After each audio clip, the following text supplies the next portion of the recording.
Don't Starve Together has been out for a long time now, and over the many years of its existence, the meta has shifted.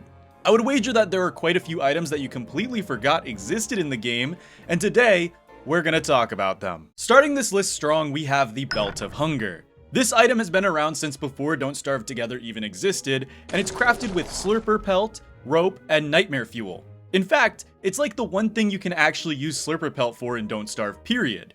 Well, besides trading to the Pig King for gold, I guess. So why is this item so forgotten about?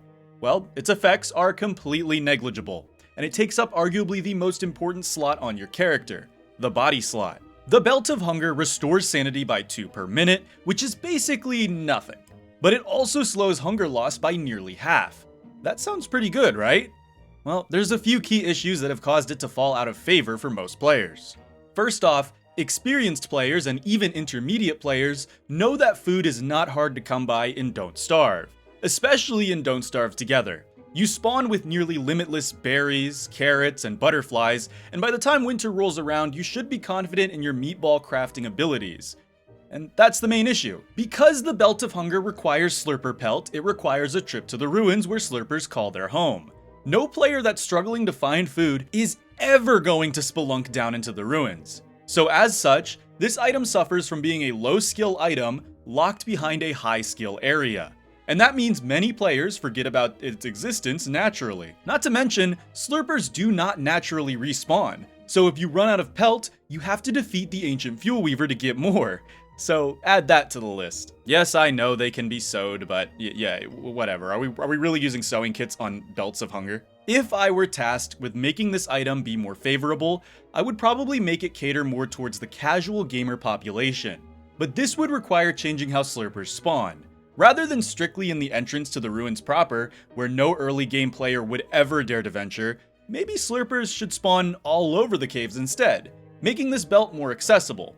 Though, let's be real, half Hunger Drain isn't worth giving up armor or extra inventory slots though, so I'm not sure how I would fix this item for late game players.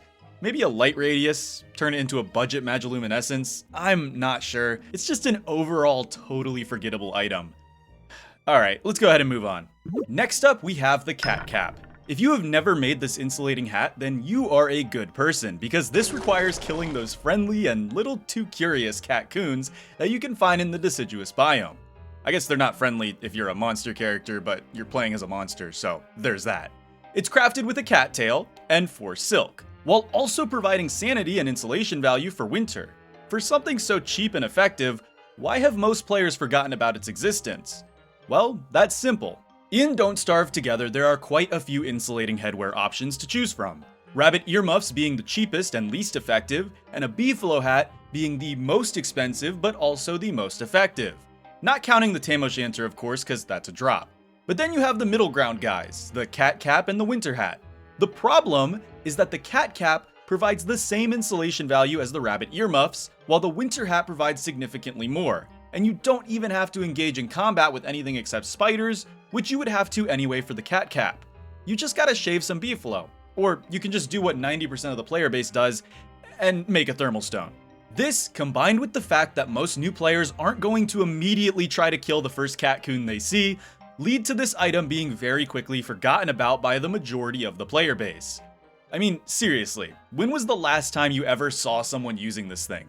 Unless it was to show off that horrendous bald cap skin. I don't even know where that came from, but it's so gross. If I was tasked with making this item not be completely forgettable, I would first bring it up to a tier 2 insulating item, on par with the Winter Hat.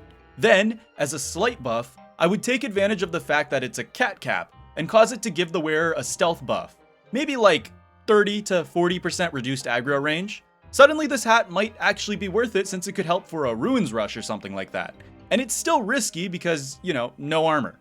The next one we'll be talking about is the Sea Wreath, which acts like an inverted flower garland, causing every character except for Wirt to lose sanity instead of gaining it. Now, the idea behind the purpose of this headwear is simple. It's supposed to help you stay insane on the lunar island because, you know, over there, you want lower sanity rather than high sanity. But the big problem is, okay, well, there's 2 problems. One, this wreath drains sanity at a rate of 1.33 per minute. That is minuscule in the grand scheme of things, and it would take over an hour, a real-life hour, to drain a fully sane character relying purely on this wreath alone. And 2, it's really not dangerous to be fully enlightened on the lunar island. The only time it's dangerous is if you are fighting Celestial Champion, and at that stage of the game, if you're wearing a sea wreath, then you might be playing the game wrong. Yes, Gestalts are annoying, but they can't actually harm you, and most players know this. If I were to be tasked with making this item more widespread, honestly, I'm not entirely sure. It's just an F-tier idea, to be honest with you. Seaweed is supposed to be good for your skin, right? I don't know. Maybe they should make it so you lose sanity at first, and then after taking it off, it gives you more sanity? Almost like a sanity bank with interest or something. For wort mains, I don't know, just give them double sanity, they deserve it. Again, I have no clue how I'd rework this to actually be used by the masses, but as it stands, it's entirely forgettable. Next we have the Seed Packet, a Krampus sack that is craftable, with the caveat that it can only be used for seeds. And this item is forgotten, mostly because of its recipe and because farming as a whole, while fun, many players don't generally engage in. The recipe for this backpack seems reasonable at first, until you realize that it requires shell fragments. Yes, that's right, you have to go into the caves or sail to Pearl's Island, 2 places totally unrelated to farming, to get a farming item, which is super strange. Other than the recipe though, I actually think this item is a hidden gem, because usually players will store their seeds in ice boxes, which can take up a ton of space. But the seed packet can hold a stack of every type of seed and be left on the ground to swap to. The only thing I would change about this item is the fact that it requires broken shells to craft. Maybe change it to like manure or something actually related to farming. Next up, we are going to talk about a weapon. Yes, that's right. A weapon that most of you probably have never even heard of before. The pegleg. Oh, wait, this is a Don't Starve Together video, right? That's for a future video. We're actually going to talk about the Strident Trident.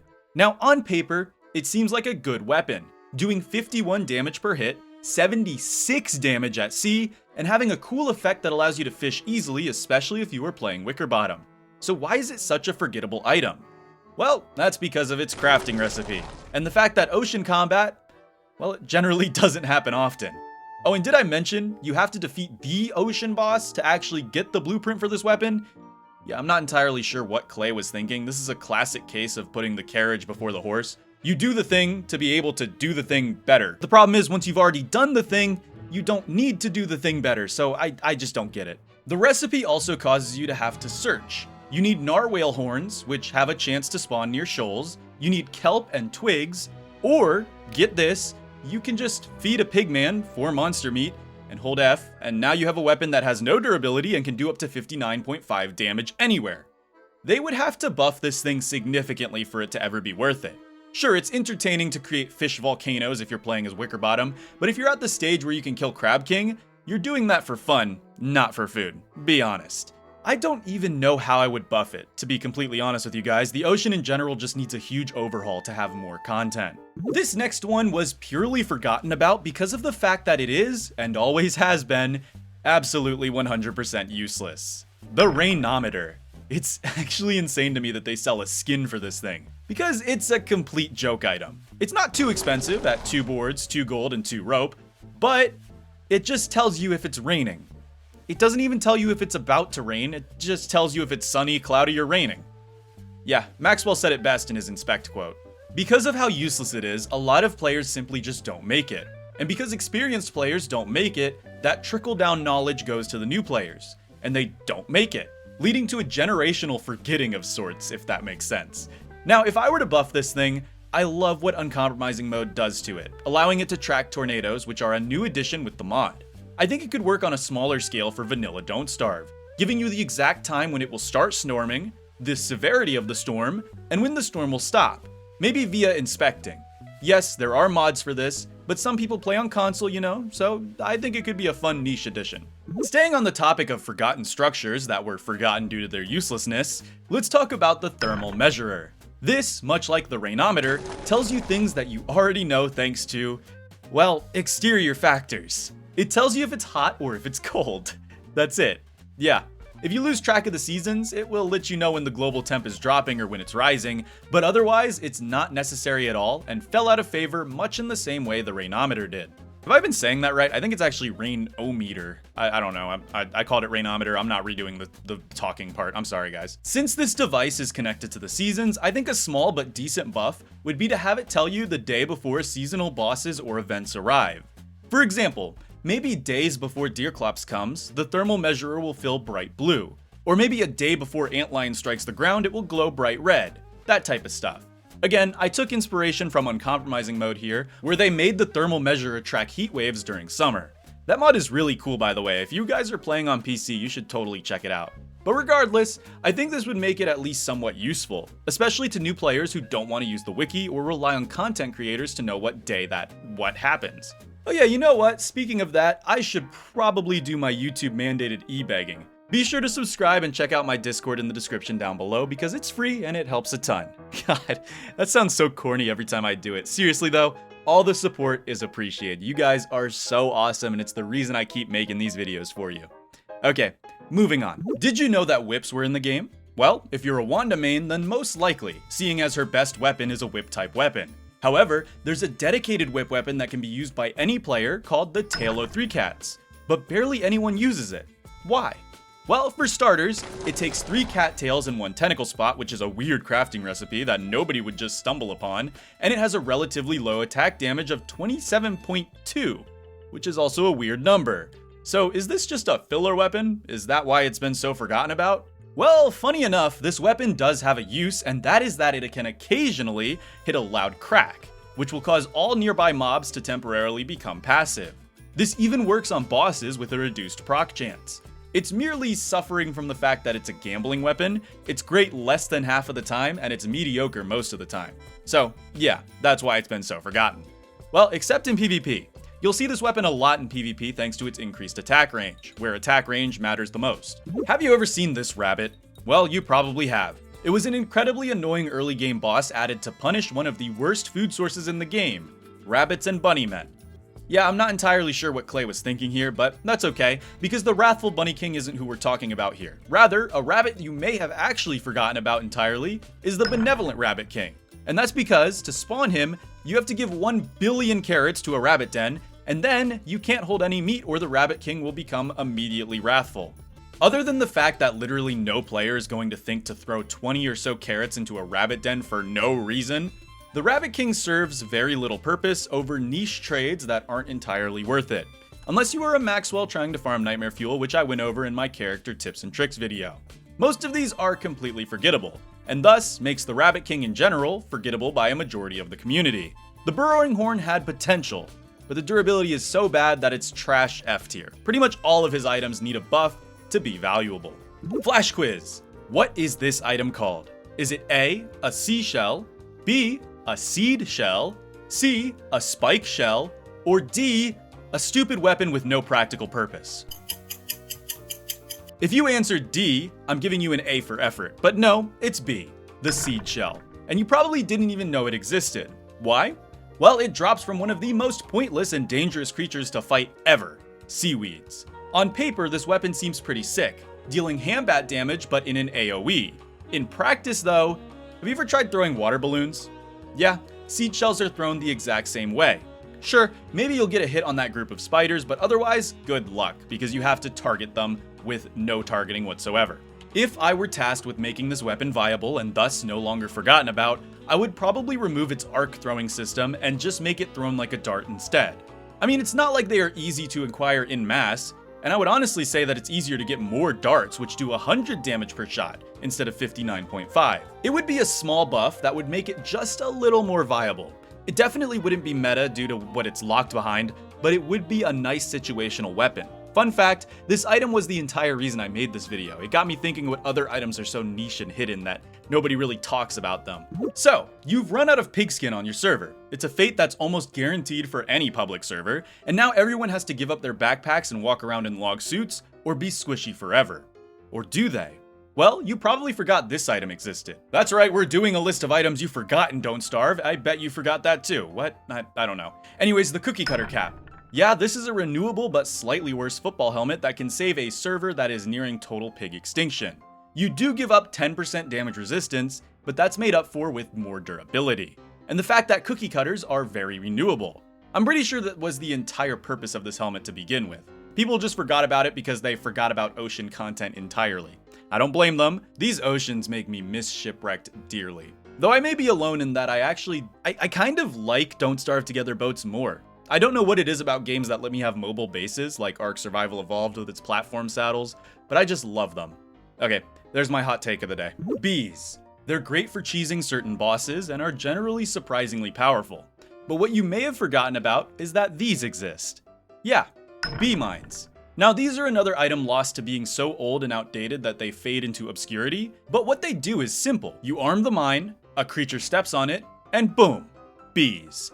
It's like a tooth trap, but also it draws away aggro, so it's not that bad, and I think it would be pretty good for hound attacks if you're really struggling, but the effort to make them is a little high for that. Now this is another item that I'm not entirely sure how I would rework it.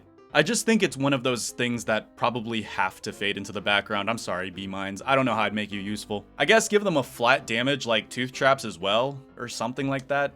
I genuinely have no clue. Did you know that there are actually 2 sleeping roles in this game? Hell, maybe you forgot about the standard sleeping role, especially because in Don't Starve Together, unless you're Wormwood, sleeping as an entirety is a forgotten and underutilized mechanic. But if you combine 2 bunny puffs and 1 straw roll, you make something called the fur roll, a sleeping roll that restores double the health and sanity of the straw roll. Now, this item is very forgotten about because 1, well, I already said it, but sleep is a forgettable mechanic, and 2, the recipe isn't exactly that budget friendly. Bunny puffs are even harder to get now that that stupid Rabbit King guy exists because he'll just drop kick you into oblivion thanks to the new rabbit naughtiness feature. Though I will admit, this fur roll can be very interesting as an emergency weather protection unit because it has a weird and unique feature when it comes to temperature, in that it will actually equal you out no matter what temp you are at. Yes, this sleeping bag can both warm you up and cool you down. I'm not sure how, but it does. Does it make it worth it? Hardly. It's just a cool little fact. In all honesty, I would make this thing cost 1 bunny puff instead of 2, but even then, the Tent and Siesta Lean-To combo is way better for resources that are far easier to get. Oh yeah, I would also make it so that you can use it during the day as well, because the cooling buff matters very little if you can only use it at night when it's the coolest part of summer. Seriously, I'm not sure why Klei made this thing cool you down, and then didn't add the ability to cool you down when you most needed it. Did you know that there is a tool that lets you find other players without mods? Well, it's flawed, and you need to both be holding it, and it has durability, which is, yeah, why it's so forgotten. This is the compass, an item that serves the same purpose in the OG version of the game and in Don't Starve Together. It's just a crafting component disguised as a useful tool. I can't really say more about this thing, it's so gross that it even exists. I mean, come on, Klei, durability? Holy moly, what an airball. If I were tasked with fixing this item and making it useful instead of just extra crafting bloat, I would make it so that the compass works like Wheeler's Finder gadget. You place an item inside the compass and it leads you to the nearest next one. This would make it an actually good item that wouldn't be too OP since all it does is aid in exploration. Plus, it would still have durability, which Wheeler's Navigadget does not. So, you know, there's that as a slight nerf to it. Now this next one had to be put on this list because it was obvious to me, and maybe you remember it as an item, but forget about it entirely in gameplay. It's the one-man band. This item has a history of being memed on by a majority of the player base, because 1, it costs 2 gold, 4 nightmare fuel, and 2 pigskin, which is not expensive, but not cheap by any means, and here's the kicker. Its main use is to befriend pigs or bunny men. But the more you befriend using this, the faster your sanity will drain, up to 200 per minute with the maximum amount of followers. Now this item is old, like Don't Starve pre-Reign of Giants old, so I can't hate on it too much, but it's so funny because you can just spend 1 monster meat or 1 carrot to do the same thing per follower for longer. And funny enough, doing it that way won't cost you sanity. In fact, befriended pigs and bunnies will increase your sanity. If I was tasked with revamping this item, I would first start by removing the sanity drain because it is ridiculous. Then I would make it draw pigs and bunny men out of their houses. This way it could be used as a niche way to pull them out of their house without breaking them. Something the game is currently lacking. Almost like a webby whistle, but for pigs and bunny men. It's a small use, but again, this item isn't that expensive. It's not like super cheap, but it's not that expensive, so it doesn't have to be that useful. We just have to make it not detrimental like it is currently. Huh. Where did Wilson go? Oh, there he is, in that suspiciously dried out berry bush. That is the bush hat, A headgear that you most likely forgot about because, well, it's useless in almost every capacity. Yes, you can use it to hide from hounds, I guess that's a use, but unless there's something else for them to fight, they'll just come after you as soon as you pop out. I guess you could use it to try to get certain bosses to fight each other, but again, it's risky and difficult because most will despawn without player interaction. Think it's good on PvP? Wrong, it sticks out like a sore thumb. So what would I do about it? That's a good one. I love the bush hat for its novelty, so I don't think I would change it at all actually. It sucks and is absolutely forgettable, but it's cheap, really cheap, so it balances out. It's okay for us to have some items that aren't entirely that useful. Plus, I guess this one does have some uses. I dogged on it for no reason. Yeah, you can use it for some things. I shouldn't call it useless. I'm sorry, guys. I lied to you all. It's okay. This thing's not bad. It's just, you forgot about it. Don't lie to me. And now, I want to mention a select few dishes who deserve a shout out for being probably the most forgotten dishes in the entire game. Fig-based dishes. Yes, that's right. You probably didn't know that there are 4 entire fig-based dishes that existed in Don't Starve. Either you A, didn't notice because figs are difficult to find, or B, you didn't notice because the dishes just outright suck. Fig stuffed trunk is just meaty stew that's harder to obtain. Fig kebabs is 1 meat value, twigs, and figs, which makes it sort of a worse meatball, unless you're really going through a famine, and somehow just miraculously happen to have figs on hand. Figatoni is arguably the best of the bunch, but it still sucks because it requires 2 vegetable value. And finally, Figgy Frogwitch, which is literally worse than Froggle Bunwitch. Just make Froggle Bunwitch.